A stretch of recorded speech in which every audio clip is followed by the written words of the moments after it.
Chapter 5, Wool and Water.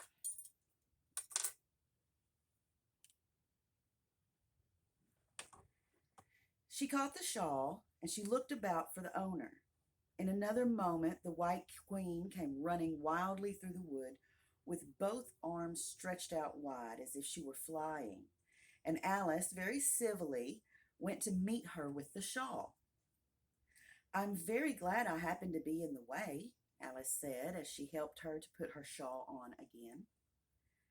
The White Queen only looked at her in a helpless, frightened sort of way, and kept repeating something in a whisper to herself that sounded like bread and butter, bread and butter, bread and butter. And Alice felt that if there was to be any conversation at all, she must manage it herself. So she began rather timidly. "Am I addressing the White Queen?"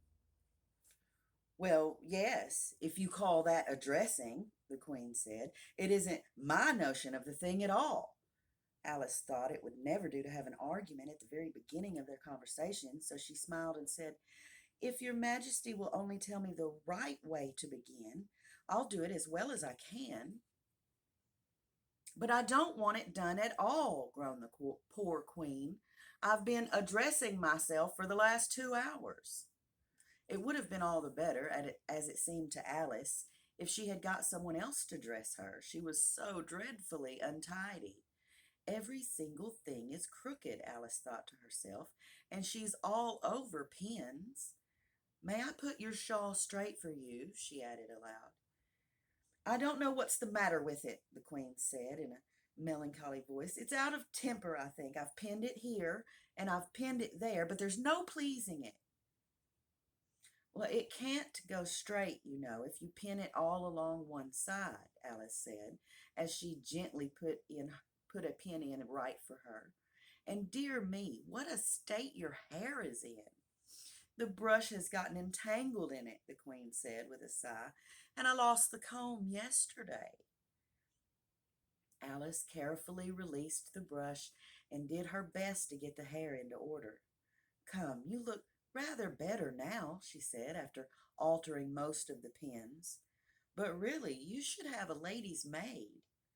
"I'm sure I'll take you with pleasure," the Queen said.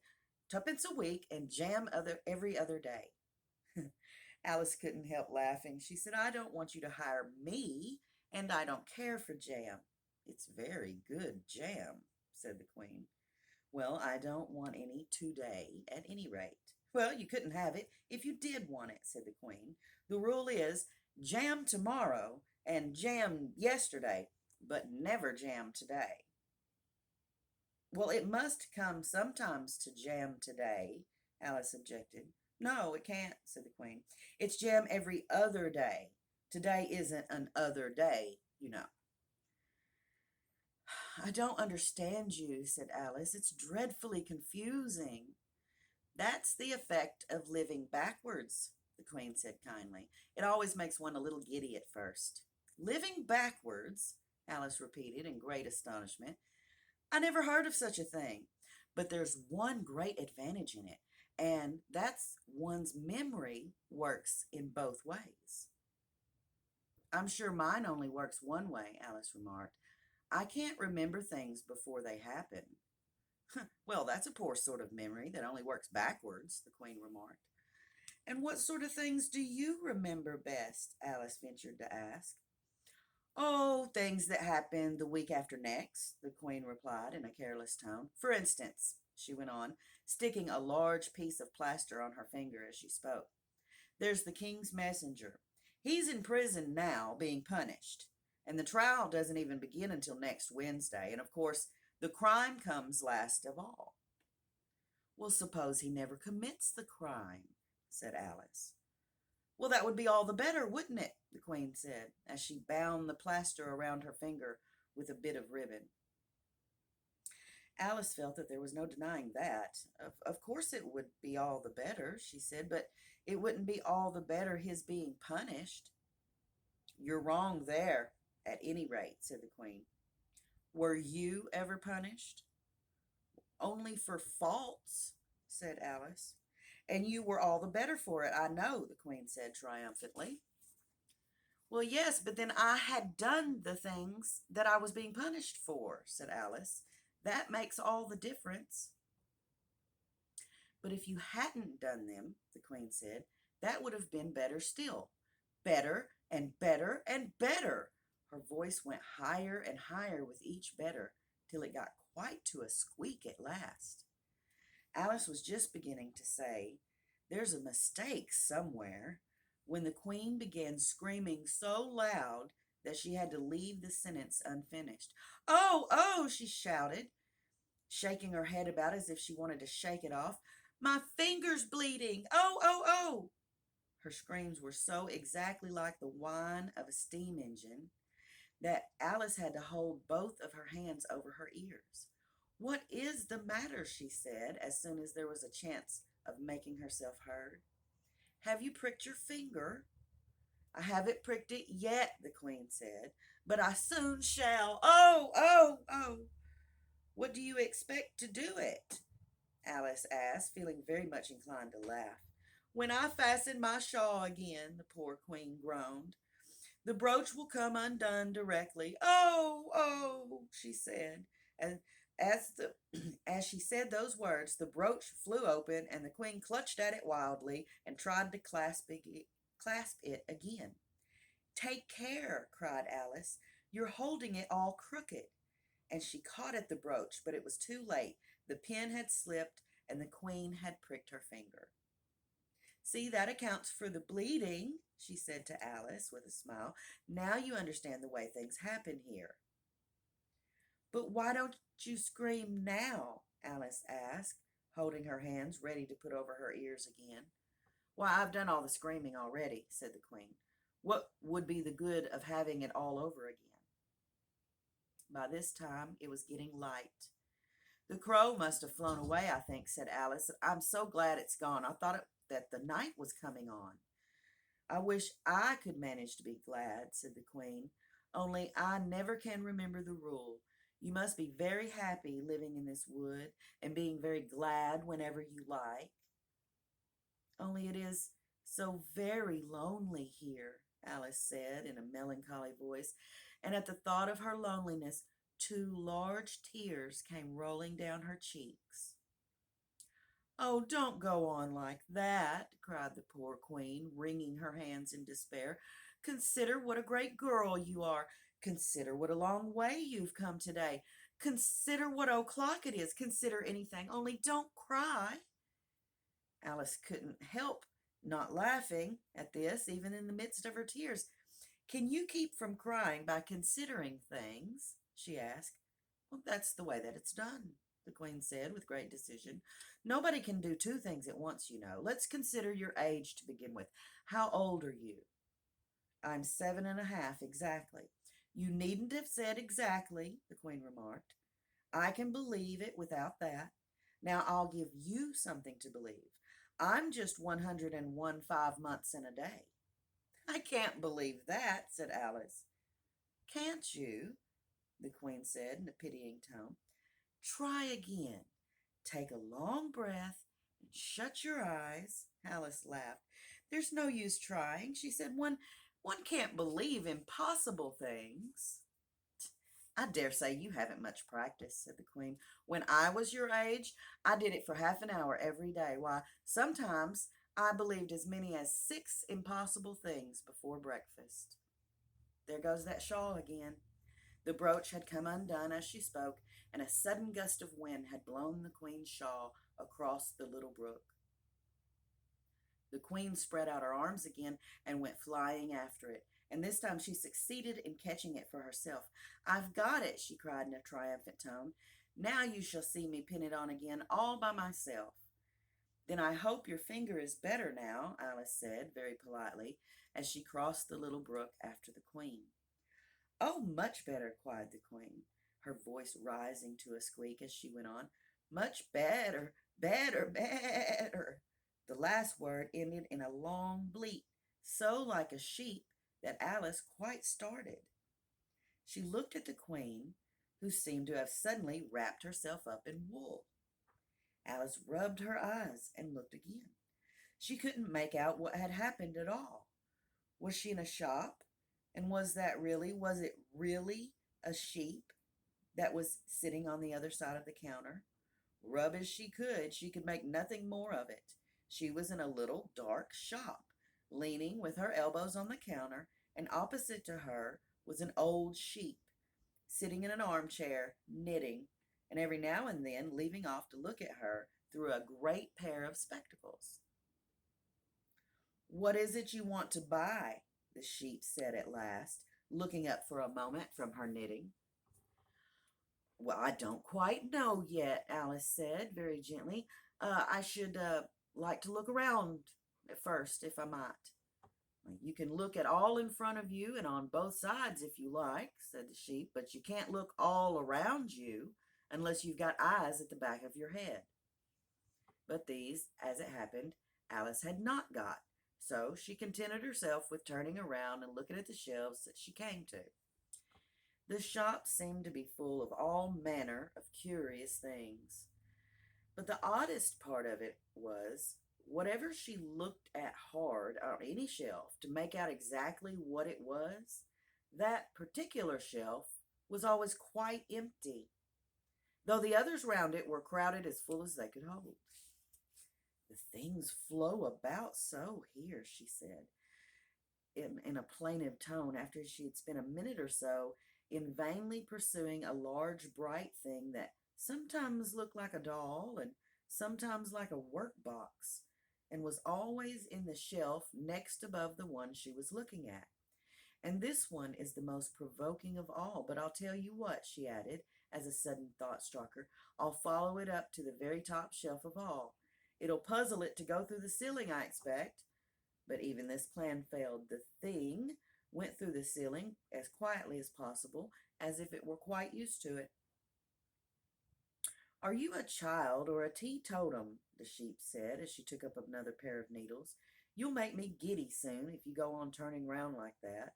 She was now working with 14 pairs at once, and Alice couldn't help looking at her in great astonishment. How can she knit with so many? The puzzled child thought to herself.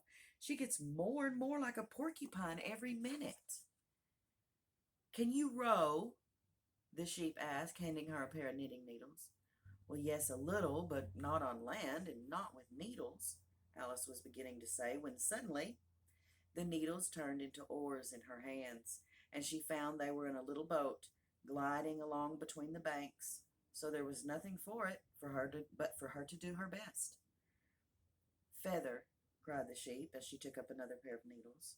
Now this didn't sound like a remark that needed any answer, so Alice said nothing, but pulled away. There was something very strange about the water, she thought, as every now and then the oars got stuck fast in it and would hardly come out again. Feather, Feather, the sheep cried again, taking more needles. You'll be catching a crab directly. Oh, a dear little crab, thought Alice. I should like that. Didn't you hear me say feather? The sheep cried angrily, taking up quite a bunch of needles. Indeed I did, said Alice. You've said it very often and very loud. Please, where are the crabs? Well, they're in the water, of course, said the sheep, sticking some more of the needles into her hair as her hands were full. Feather, I say. Well, why do you say feather so often? Alice asked at last, rather vexed. I'm not a bird. You are, said the sheep. You're a little goose. Well, this offended Alice a little, so there was no more conversation for a minute or two, while the boat glided gently on, sometimes among beds of weeds, which made the oars stick fast in the water worse than ever, and sometimes under trees, but always with the same tall river banks frowning over their heads. Oh, please, there are some scented rushes, Alice cried in a sudden transport of delight. They really are, and such beauties. You needn't say please to me about 'em, said the sheep, without looking up from her knitting. I didn't put them there, and I'm not going to take them away. No, but I meant, please may we wait and pick some, Alice pleaded, if you don't mind stopping the boat for a minute. How am I to stop it? Said the sheep. If you leave off rowing, it'll stop of itself." So the boat was left to drift down the stream as it would, till it glided gently in among the waving rushes. And then the little sleeves were carefully rolled up, and the little arms were plunged in elbow deep to get the rushes a good long way down before breaking them off. And for a while Alice forgot all about the sheep and the knitting as she bent over the side of the boat with just the ends of her tangled hair dipping in the water, while with bright, eager eyes she caught at one bunch after another of the darling scented rushes. "Only I hope the boat won't tipple over," she said to herself. "Oh, what a lovely one! Only I couldn't quite reach it." And it certainly did seem a little provoking, almost as if it happened on purpose, she thought, that though she managed to pick plenty of beautiful rushes as the boat glided by, there were always more, and they were more lovely, the ones that she couldn't reach. "The prettiest are always further," she said at last, with a sigh at the obstinacy of the rushes in growing so far off, as, with flushed cheeks and dripping hair and hands, she scrambled back into her place and began to arrange her new-found treasures. What mattered it to her just then was that the rushes had begun to fade, to lose all their scent and beauty from the very moment she picked them. Even real scented rushes, last only a very little while, and these, being dream rushes, melted away almost like snow as they lay in heaps at her feet. But Alice hardly noticed this. There were so many other curious things to think about. They hadn't gone much further before the blade of one of the oars got fast in the water and wouldn't come out again. So Alice explained afterwards. And the consequence was that the handle of it caught her under the chin, and in spite of a series of little shrieks of "Oh, oh, oh!" from poor Alice, it swept her straight off the seat and down among the heap of rushes. However, she wasn't hurt, and was soon up again. The sheep went on with her knitting all the while, just as if nothing had happened. "That was a nice crab you caught," she remarked, as Alice got back into her place, very much relieved to find herself still in the boat. "Was it? I didn't see it," said Alice, peeping cautiously over the side of the boat into the dark water. "I wish I hadn't let it go. I should so like to see a little crab, and to take it home with me." But the sheep only laughed scornfully and went on with her knitting. "Are there many crabs here?" said Alice. "Crabs and all sorts of things," said the sheep. "Plenty of choice, only make up your mind. Now what do you want to buy?" "To buy?"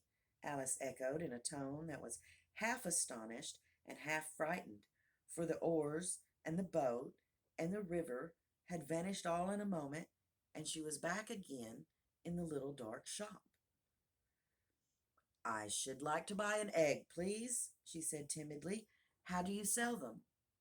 "5 pence farthing for one, 2 pence for two," the sheep replied.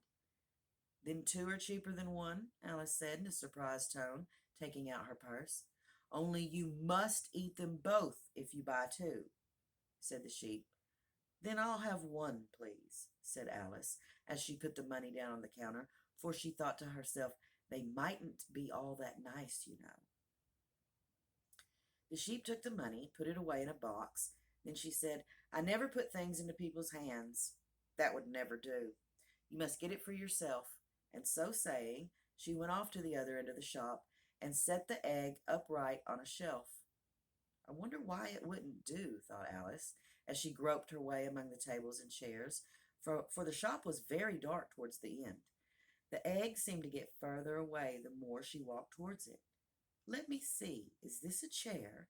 Why, it's got branches, I declare.